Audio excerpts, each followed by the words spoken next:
Physics SCF questions, हाँ 2021 SCF का paper हुआ है, फिजिक्स का है ना। तो लगभग इस टाइप का फिजिक्स एप्टीट्यूड में आता है, इंजीनियरिंग एप्टीट्यूड में।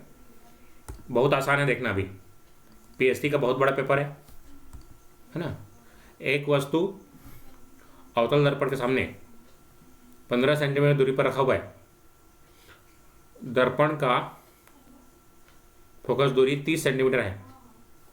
दर्पण का प्रतिबिंब कैसा बनेगा? अगर तुमको याद होगा, क्लास 12th में पढ़ोगे, तो ये अवतल दर्पण इस तरीके से बनता है। इसमें केवल एक केस होता है जिसमें आभासी प्रतिबिंब बनता है, जब वस्तु जो है फोकस और पोल के बीच होता है।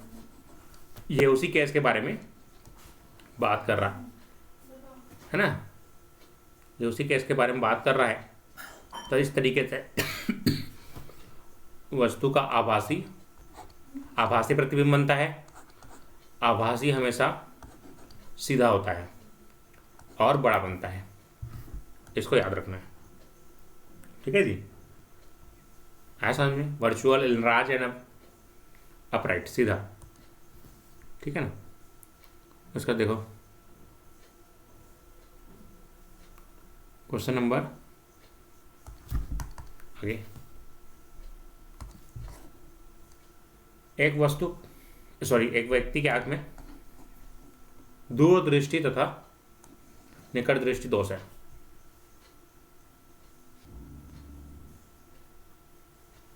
दोनों दोष हैं, तब उसे उपयोग क्या करना चाहिए जी, बताओ।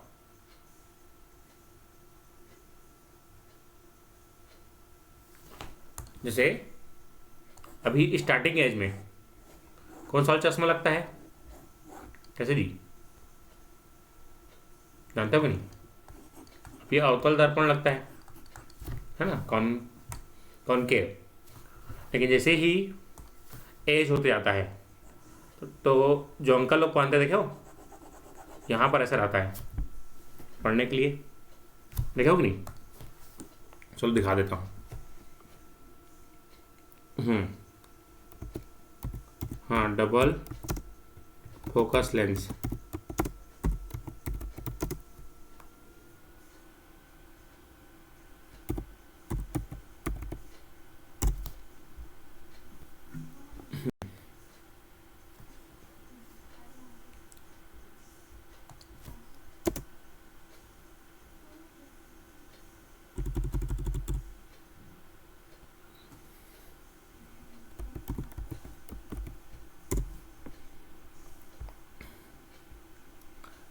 दिखा भी देता हूँ,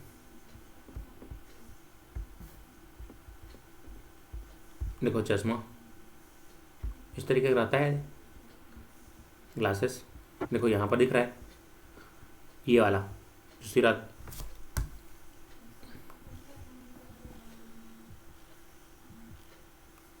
दिख रहा है, देखो यहाँ पर दिख रहा है ना, इस टाइप का।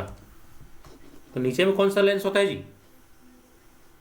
नीचे में अवतल होता है कि उत्तल होता है? देखो यहाँ पर जो लेंस होता है पढ़ने के लिए होता है ना। तो यहाँ पर उत्तल होता है, बाकी जगह अवतल होता है ना। तो ये वाला होता है दोहरी फोकस लेंस वाला, जिसमें निचला भाग उत्तल हो। आया समझ में? जब कांच से वायु प्रवेश करती है, प्रकाश का क्रांतिक कोण किसके लिए मिनिमम होता है ना, जानते हो कि नहीं? कैसे जी? बढ़िया। क्या आएगा? वायलेट के लिए। भाई बजानी हैप्पी नाला सुने हो ना? तो ये इन्वर्सली प्रोपोर्शनल तभी के, तो ये इसके लिए सबसे कम होगा। ठीक, आगे। आंख में दीर्घ दृष्टि दोष वाले व्यक्ति को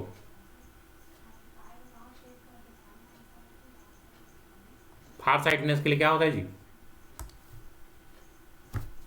दूरदृष्टि दोष के लिए। मतलब क्या है? दूर में दृष्टि में दोष नहीं है, निकट में है ना? तो पास की चीज नहीं दिखती, कौन सा लेंस लगाते हैं फार साइटनेस के लिए? भावेश, कॉन्वेक्स लगाते हैं। वेरी गुड, है ना? ठीक है, बढ़िया। अब देखो ये क्वेश्चन हमारे इलेक्ट्रिकल से आ गया। तार का विशिष्ट प्रतिरोध निर्भर करता है, बताओ, specific resistance of wire depends on. देखो कितना आसान क्वेश्चन आया है, मैं पढ़ाया था मैंने, है ना, बेसिक इलेक्ट्रिकल में। इट्स मटेरियल पे देखो, उसकी लंबाई पे डिपेंड नहीं करता, क्रॉस सेक्शन पे डिपेंड नहीं करता, फ्रीक्वेंसी पे डिपेंड नहीं करता, मटेरियल पे डिपेंड करता है। चलो इसको बताओ सब लोग, एक आदर्श वोल्टमीटर का प्रतिरोध कितना होता है? कितना होता है जी?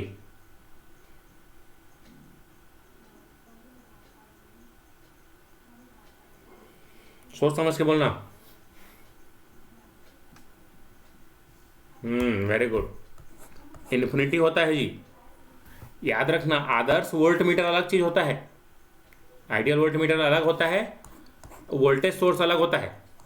तो वोल्टेज सोर्स का 0 होना चाहिए, लेकिन वोल्टमीटर का इन्फिनिटी होना चाहिए, है ना? बताया था सब चीज। देखो कितना आसान क्वेश्चन है, जानबूझ के क्वेश्चन को सॉल्व करवा रहा हूँ ताकि तुम लोग को समझ में आए। ये पीएससी का पेपर है ना? ये टफेस्ट एग्जाम है, बहुत टफ आया था, है ना?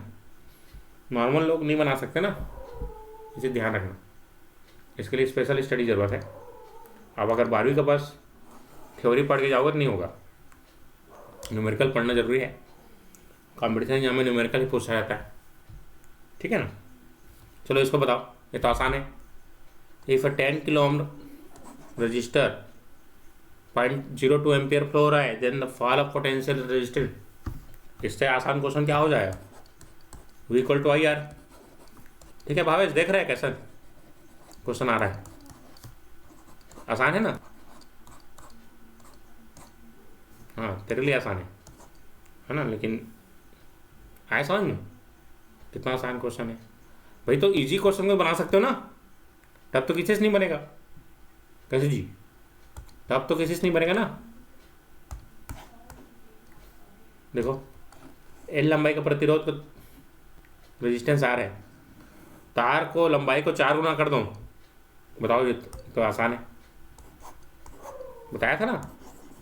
Resistance new proportional to n square of R volt. 4 चौक 16, देख रहा भावेश? अब इसको बताओ, इतना आसान पूछा है। 200 वोल्ट एसी मेंस का शिखर मान कितना होगा? तो आसान है, देख के बता सकते हो। ये दिख रहा है 311 वोल्ट, √2 टाइम्स होता है किसके? आरएमएस वैल्यू के 1.5 गुना। सीधा 1.5 गुना कर दो ना, एक ही ऑप्शन है।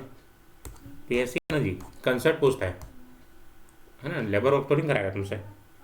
अब देखो इतना आसान क्वेश्चन, 2 समांतर लंबे चालक एक ही दिशा में धारा प्रवाहित हो रही है, दोनों चालक एक दूसरे को प्रतिकर्षित करेंगे, आकर्षित करेंगे, बताओ। बताया मैं इस क्वेश्चन को।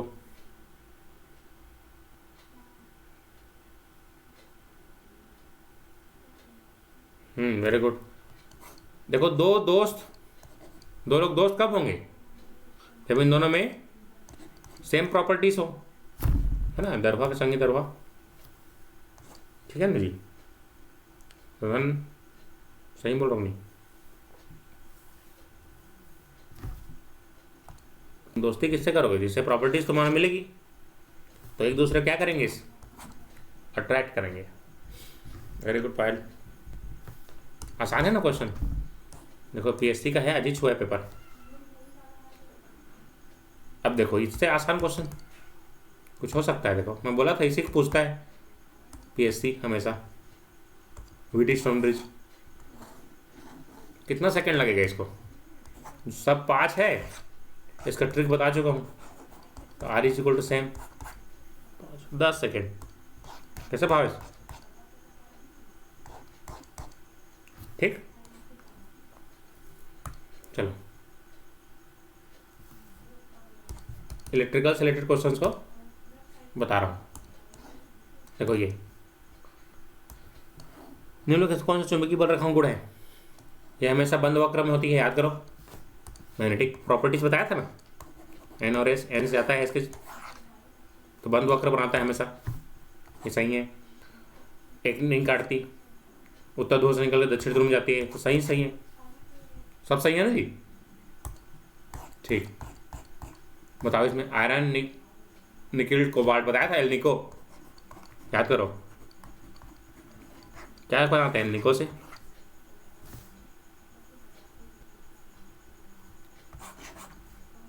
बहुत अच्छा मटिक ने फेरोमैग्नेटिक बताया था ना जी, याद करो। लेक्चर देखे थे जी मैंने, इसमें बताया था लेक्चर्स। और उसमें यूट्यूब में भी है, उसको देख सकते हो। ये बहुत आसान, देखो केमिकल एनर्जी को इलेक्ट्रिकल एनर्जी कौन बदलता है? Motor, generator. ये देखो सेल, तुम्हारे मोबाइल में बैटरी में लगा है ना, लिथियम आयरन बैटरी, तो ये कौन है? ये ड्राई सेल्स। नाप की है, देखो ये इलेक्ट्रिकल क्वेश्चन है कि नहीं। The function of moderator in nuclear reactor is to, कल इसको क्वेश्चन कराया भी हूँ, है ना। न्यूक्लियर रिएक्टर्स में आप लोग न्यूक्लियर रिएक्टर का वीडियो देखिए, बहुत डिटेल में समझ में आ जाएगा, ठीक है ना। समझ में आया पीएससी कैसा एग्जाम होता है? आसान है कि नहीं भाई? ये पीएससी का पेपर है, तो हमारा सीएसईबी का तो इससे एग्जाम क्या होगा, इसका लेवल तो कम ही रहेगा ना पीएससी से, ठीक है। ध्यान रखिएगा, इसी लेवल के क्वेश्चन आएंगे, बस आपका तैयारी 100% होना चाहिए, ठीक है ना। सबको कॉन्फिडेंस आ रहा है, सबको बन जाएगा क्वेश्चन ऐसे। ओम प्रकाश।